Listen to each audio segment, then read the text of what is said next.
तो let us now move on to the next part of the lesson, जिसमें हम ये देखेंगे कि अगर एयर के अलावा कोई और डाइलेक्ट्रिक इंट्रोड्यूस करें कैपेसिटर में, तो कैपेसिटेंस पर क्या इफेक्ट होता है।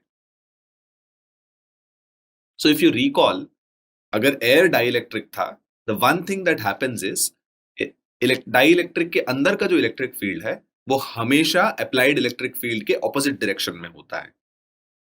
सो इसका मतलब ये है कि इनसाइड द डाइलेक्ट्रिक जो नेट इलेक्ट्रिक फील्ड है, which is external electric field minus internal electric field, वो कम हो जाएगा, राइट? अब इसका मतलब ये है इलेक्ट्रिक फील्ड अगर कम हुआ तो पोटेंशियल डिफरेंस भी कम हो जाएगा, और अगर पोटेंशियल डिफरेंस कम हो गया, so we know for sure that the capacitance has to increase because we have studied that C equals Q by V. So this means that अगर हम एक डाइलेक्ट्रिक इंट्रोड्यूस करें किसी भी कैपेसिटर में, तो the capacitance of the capacitor will increase, वो बढ़ जाएगा। Let's now see कितने से बढ़ता है वो। So let's take a parallel plate capacitor, जहां पे दोनों प्लेट्स पर equal but opposite charges plus Q and minus Q है। दोनों प्लेट्स की एरिया को हम A मानते हैं एंड दोनों प्लेट्स के बीच की डिस्टेंस D मानते हैं। And initially let's assume that the dielectric is vacuum और एयर, जो हमने सारे एनालिसिस में पहले यही अजम्पशन किया। तो हमने ये पढ़ा था कि विदाउट अ डाइलेक्ट्रिक, जब इसका मतलब ये है कि अगर वैक्यूम डाइलेक्ट्रिक है या एयर डाइलेक्ट्रिक है, capacitance is nothing but C not equals epsilon not A by D। इसका डेरिवेशन भी हमने देखा था। और जब डाइलेक्ट्रिक नहीं है, हम ये मान के चलते हैं कि इलेक्ट्रिक फील्ड E नॉट के बराबर है, right? C not is E not A by D and the electric field without a dielectric is E naught। अब मान लीजिए हम एक डाइलेक्ट्रिक इंट्रोड्यूस करते हैं इस कैपेसिटर के अंदर बिटवीन द प्लेट्स।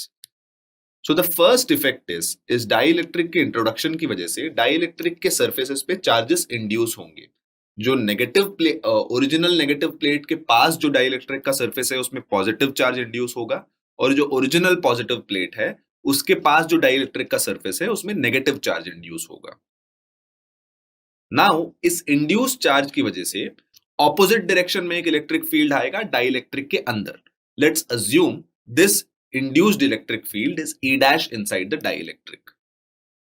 तो net electric field is nothing but E naught, जो शुरुआत में था, माइनस E डैश, जो डाइलेक्ट्रिक के अंदर एक इंड्यूस्ड इलेक्ट्रिक फील्ड आया है।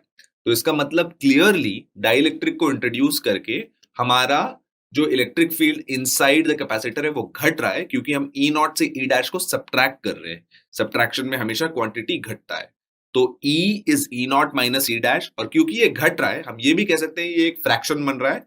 सो हम कन्वीनियंटली ये कहते हैं कि जो नया E है that is E naught by K, where K is a number greater than 1।